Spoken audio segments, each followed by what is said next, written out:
Something just happened in the U.S. electric truck industry, and it could impact one of the most sensitive parts of freight transportation faster than many expected. Because this week, federal regulators reopened a major safety question: should heavy-duty electric trucks be treated differently when they're hauling hazardous materials? And depending on what happens next, this could influence how quickly electric trucks scale across America's freight network. Welcome back to the EV News. Today we're talking about a new federal inquiry that could shape the future of electric trucking, hazmat transport, and the rules that govern both.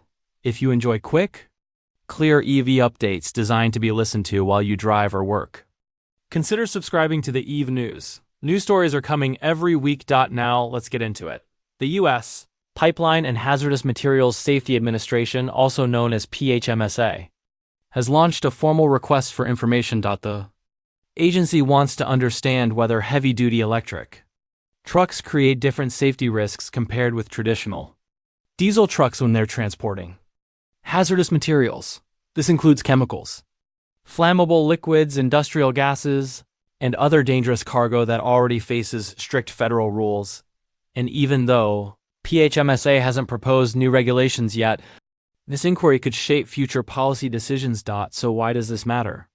Because hazmat freight is one of the most tightly regulated sectors in U.S. transportation. And if electric trucks face additional restrictions here, it could slow adoption across a major part of the trucking economy. At the center of the inquiry is one issue that has followed electric vehicles for years: battery safety. PHMSA is asking for detailed data on thermal runaway, the chain reaction that can happen when lithium-ion batteries overheat.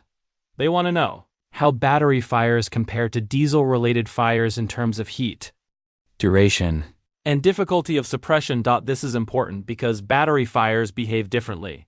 Diesel fires are dangerous, but they follow more familiar patterns for emergency crews. Battery fires, especially in large packs used in heavy trucks, can burn hotter, last longer, and sometimes reignite even after appearing to be extinguished. Now, to be clear, this does not mean electric trucks are automatically more dangerous, but it does mean regulators want clearer evidence before AV freight expands further into hazmat transport. Another major concern is weight. Electric drivetrains and battery packs add significant mass to heavy-duty trucks. PHMSA is asking whether this additional weight could affect stability, braking performance, or cargo safety when transporting hazardous materials. This is a key point because hazmat loads already require careful handling. A heavier truck may behave differently in emergency maneuvers, on steep grades, or in high-speed braking situations.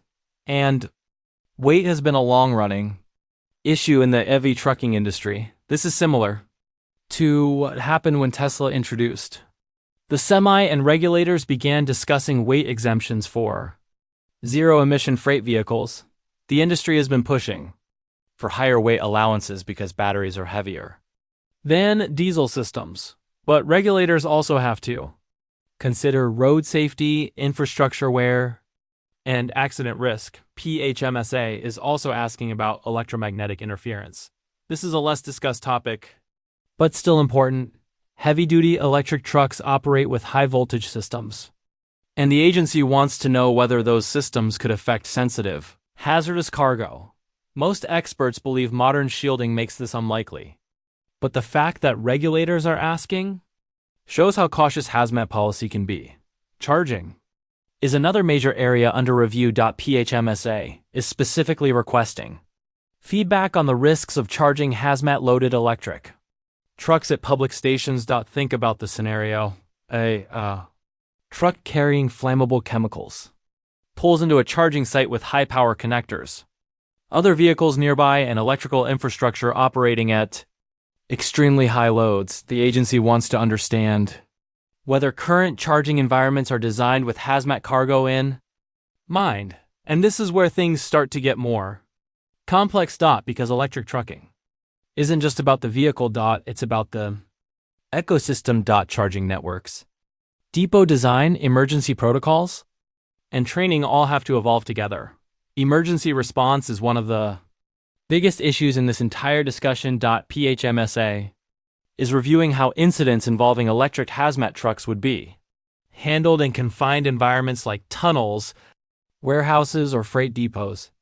Battery fire inside a tunnel is very different from one on an open highway. And hazmat cargo adds another layer of complexity. This is why emergency training programs have already been expanding in the EV sector. Fire departments across the U.S. have been updating protocols for lithium-ion incidents, but regulators want to ensure that hazmat-specific response is fully understood before electric trucks become common in that space. Now, here's the bigger question. Is this inquiry simply a routine safety review? Or is it the beginning of stricter regulation that could slow down electric freight deployment?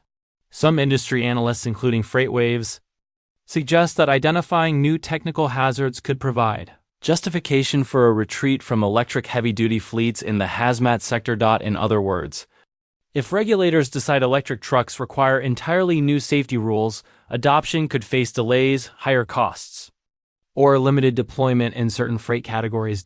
So what does this mean for the EV market right now? This matters because heavy-duty trucking is one of the next major frontiers of electrification.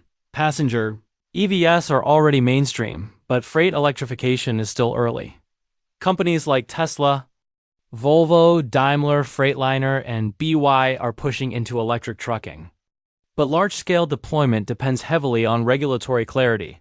If hazmat transport becomes a regulatory barrier, that could affect fleet investment decisions across the country. It could also influence infrastructure planning, charging.